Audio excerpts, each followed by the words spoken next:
मामलेदाराची code मोडली. नमस्कार मंडळी, कसे आहात आपण? मजेत आहात ना? श्रोते हो, तुम्हाला मी आज एक कथा सांगणार आहे.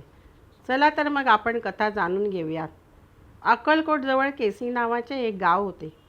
त्या गावचा आप्पा पाटील हा स्वामींचा आवडता व निस्सीम भक्त होता. स्वामी केसी गावामध्ये खूप वेळेला जात असत.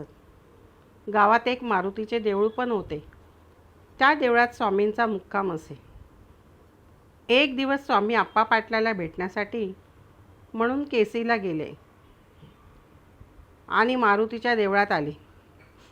महाराजांबरोबर अनेक सेवेकरी होते. त्या सर्वांना पाटलांनी सिधा दिला. स्वामींना पण नैवेद्य दाखवला. त्यांची मनोभावे आरती केली आणि तो स्वामींच्या शेजारी बसला. स्वामी आल्याची बातमी जवळच्या नळदुर्गच्या मामलेदाराला कळली आणि तो स्वामींना भेटायला आला. त्याच्याबरोबर फौजदारसुद्धा आला. मामलेदाराने स्वामींना नमस्कार केला आणि म्हणाला, स्वामी, तुम्ही आमच्या गावाला चला.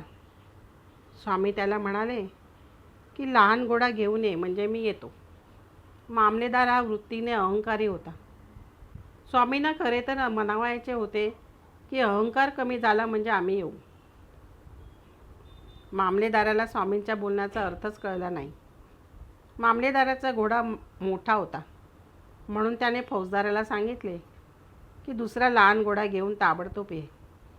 फौजदाराला माहीत होते की पाटलाची घोडी लहान चणीची आहे.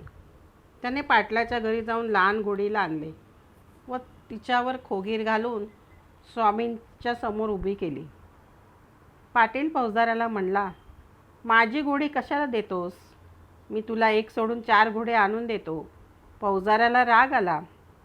त्याने पाटलाची घोडी परत दिली आणि मामलेदाराला पाटलाविरुद्ध सांगितले.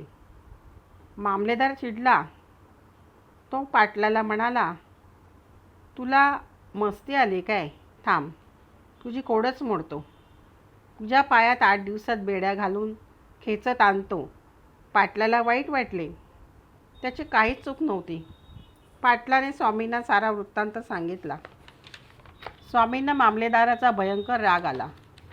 स्वामी म्हणाले, पाटला, तुला तो काय बेड्या घालतो? 8व्या दिवसाच्या अगोदर मीच त्याला सरळ करतो. स्वामी रागाने म्हणाले आणि 8च दिवसात मामलेदाराला फौजदारी खटला करून त्याला मुसक्या बांधून बाजारातून खेचत नेले. फौजदार स्वामींसमोर खोटे बोलला होता. त्यालासुद्धा बेड्या पडल्या. स्वामींनी आपल्या आप्पा पाटील नावाच्या भक्ताचे रक्षण केले होते. आप्पा पाटील स्वामींच्या सेवेत अष्टोप्रहर राहू लागला. स्वामींच्या दैवी सामर्थ्याची त्याच्यावर कृपा झाली. प्रत्यक्ष त्याने अनुभवली होती. आता तो स्वामींचा निस्सीम भक्त बनला होता.